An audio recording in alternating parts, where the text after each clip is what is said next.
So let's talk about getting certified with AWS in 2021. So the first things first, we need to understand why we are moving towards cloud with cloud computing. Secondly, why should we get ourselves certified? Thirdly, who should actually aim to get this certification in the first place? And the last one, but the most important one, is for us to create the free tier account and get started with AWS.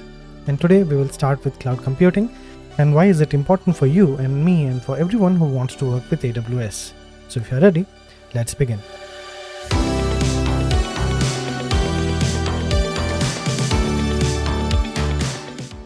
So in today's time, if I ask you what do you need to run a simple web application server at home, so your answer would be, yeah, I need a computer. Yes, that's fine. You need one. And then, okay, yes, you need an operating system and the software to run it. Absolutely, yes, right? A database to connect to the data or to store the data that you have. Yes, of course, an internet connection because you need to connect to the internet. And yes, the storage itself because we need to make the database persistent.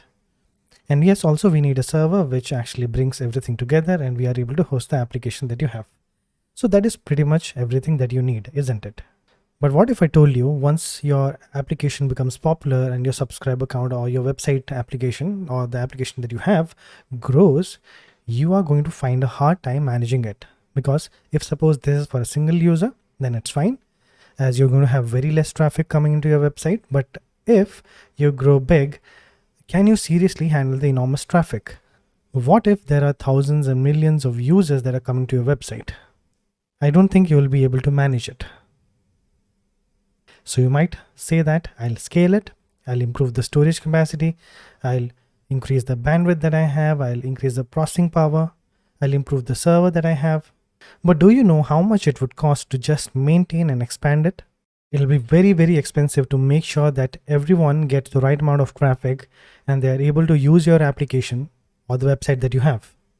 But what if I told you there is someone out there that can help you in this? And what if I told you you don't have to keep all the resource provisionings with you and someone else will do that job for you? Like let's suppose we have your server and the resources that you have that you need somewhere else and it is maintained by someone else. And what he's saying that he will do the job for you and you need to just sit back and relax. Wouldn't that be fantastic? And that's why we need cloud computing. So what is cloud computing then? So cloud computing is basically on-demand availability of computer system resources, especially data storage and computing power, without direct or active management of the resources by the user itself. So what does it mean? So let's suppose you have all the devices that you need and you want your resources to be placed somewhere else. So let's suppose we divide this into two parts. One is cloud and the other one is computing. So speaking about the computation part or computing part, let's suppose you want to run some software or you want to do some calculations or you want to do some analytics. You want some computation power for that, isn't it? But what if I told you that there is someone out there that is going to provide you with this hardware and all the resources that you need to run these operations? That's where computing takes place. And that's where cloud computing comes in. So cloud is nothing but a region or a data center that gives you all the resources that you need to compute or process the information that you have, and it'll provide you everything that you need, starting from the infrastructure that you want to the type of hardware or software that you want, and yes, of course, the processing unit that you want, literally anything. But cloud generally means that there is someone out there in some region who has all these hardwares in place and you just need to access it.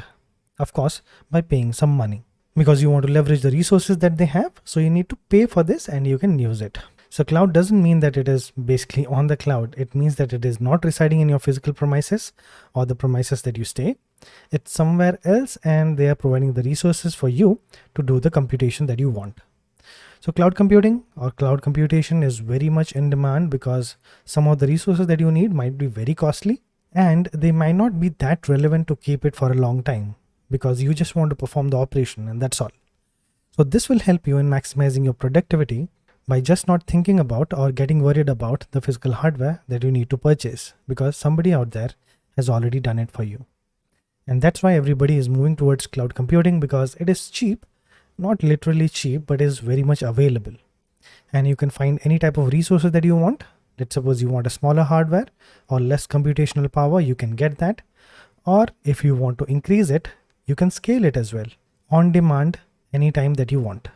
Now let's talk about the types of cloud computing services.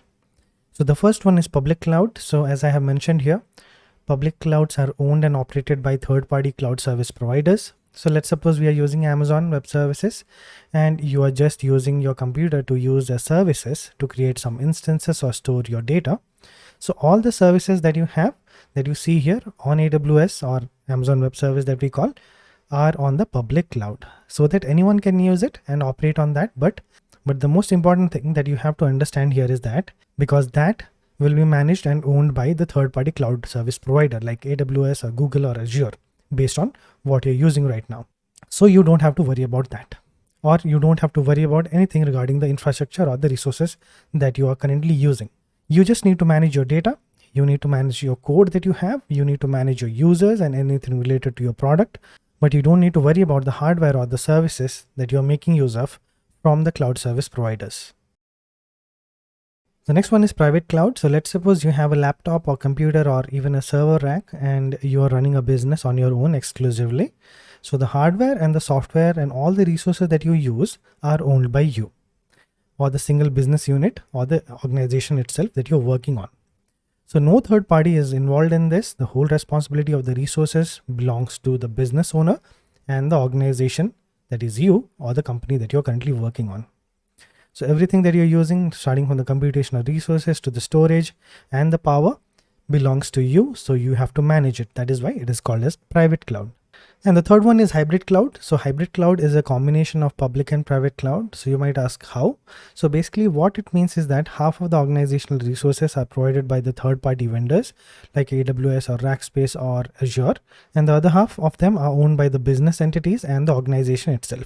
So for example, let's suppose you have virtual machines running on your server on premise, but you're using AWS to store your data on S3. So the responsibility of the hardware and its provisioning lies with you for the virtual machines and the server space that you have. But the responsibility to maintain S3 or its availability lies with AWS. So it's a very simple example. That's a very minimalistic example that I'm giving you here, but it's a mixture of both public and private cloud. That's why it is called as hybrid cloud. So the concept of cloud computing actually meant that you just need to worry about the application or the product at hand and not the servers that you're currently running on.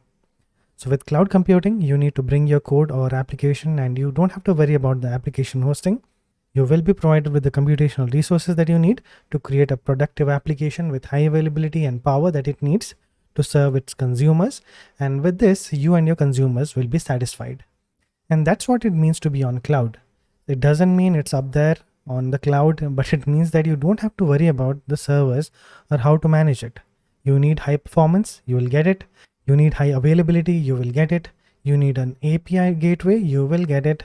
Or if you need a robust database, you will get that as well. And the biggest advantage that you have with this is that you will have a lower cost of ownership because you don't have to structure the servers or the overhead that comes along with this. The time that you use to spend on designing these architectures and maintaining these servers, you can put that precious time on making your application better. And please don't get confused with when I'm talking about the maintaining server part. I'm actually talking about the application deployment itself, and I'm not talking about the patching or the things that AWS does. So I'm sure that you can relate to what I'm explaining here, and that's how cloud computational became a very big aspect of software development. And all the videos that you see on the channel have been curated for you on the website pythoholic.com, and it's completely free for you. You can register and enroll and get your free training certificates right now. So that's all from my side today. In the next session, we will see how we can register for the AWS Solutions Architect exam and schedule it for our certification. And if you're new here, then please do subscribe. If you wish to buy me a coffee, then you can do that as well. The link is given in the description below. So until next time, stay safe, stay healthy. It's Pythoholic signing off.